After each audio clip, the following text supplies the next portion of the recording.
I am here with Andre Thomas, and Andre is on AvaC Cool Discover. Andre, I'd like you to tell me, well, first of all, hello, how are you doing? Hello, hi. Okay. Thank you for having me. Yeah, you're welcome. I'd like you to tell me about your career, some of the adventurous moves you've made in your career. Tell me about yourself and tell me about Studio Rumors. Well, career-wise, originally I started in computer and technology. I was always attracted to technology, I should say. I like just tinkering, and I like seeing what advances could be made in technology. I mean, it's apparent nowadays with the usage of cell phones, which are mini computers, and your iPads and various other tablets and so forth. I got very much into creating networks, so ultimately that's where I got to at the height of my tech career. I was developing and designing networks, putting them together, figuring out ways that everything can mesh together. I like fluidity. I like things to work a certain way. So networks for me were one way of getting that fluidity, whereby you can have access to almost everything from one central location. So you can access your data, your files, your music, your videos, your internet, everything from one system. My problem with technology, though, was that it advances at an alarming rate. Yeah. Thus, it can be a daunting task actually to keep up with technology. For example, prior to me leaving that field, my inbox will be filled every morning with anywhere from 10 to 30 tech magazines or newsletters, you should say, the online versions of these files.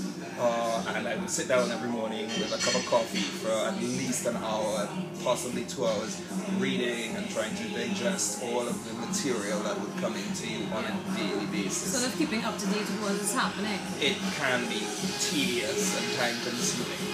So yeah. So tell me how all of that led you into music and then into your current business. Well, the music was always there. I always had friends who were DJs or just like music. Everybody likes music, depending on their particular genre.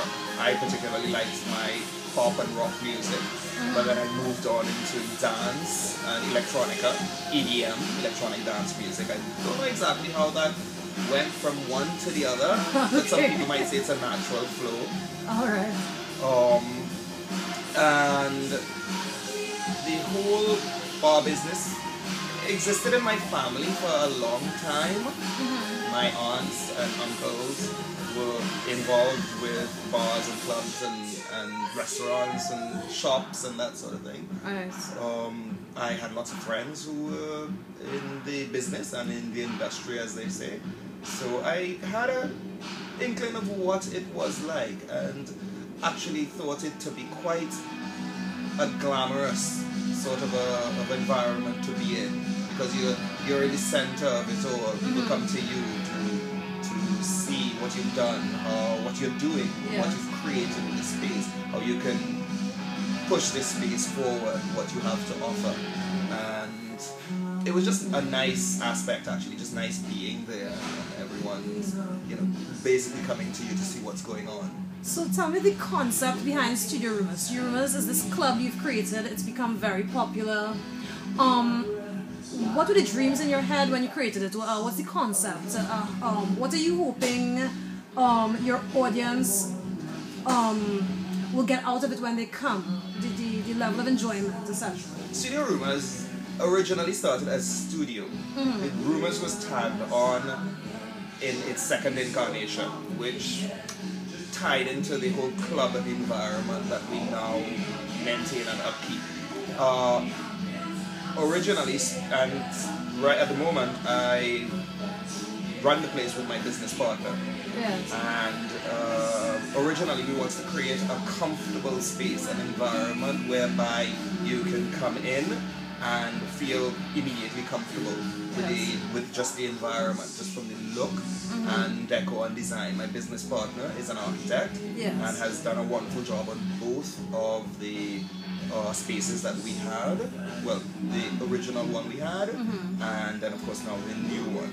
Yes, and I love the Blue Room. We're sitting right now in Studio Roomers Blue Room. So tell me about the Blue Room and tell me about your recent Independence Day decorations for Trinidad and Tobago's 50th anniversary. The Blue Room, it's just a selection of colors that we like and we think are appealing to people. Same thing with the red that we use in other places, in other spaces within the location here, as well as the green in another room that we have here as well. Yes. It also gives the customer, the patron, an alternate space almost. You can almost envision yourself being in a separate location while you're here, regardless of the fact that you're still in one location.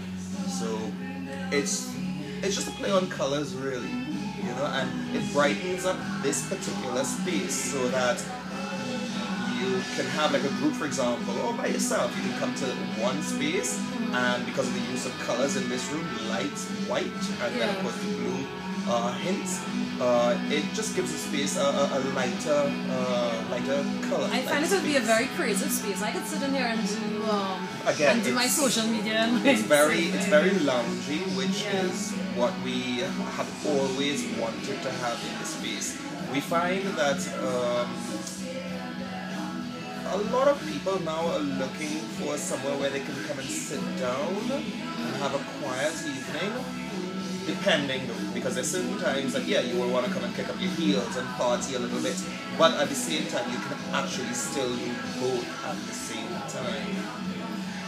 I agree. And how did your recent Independence Day celebrations go? I see you have the decorations up. They went off very well actually.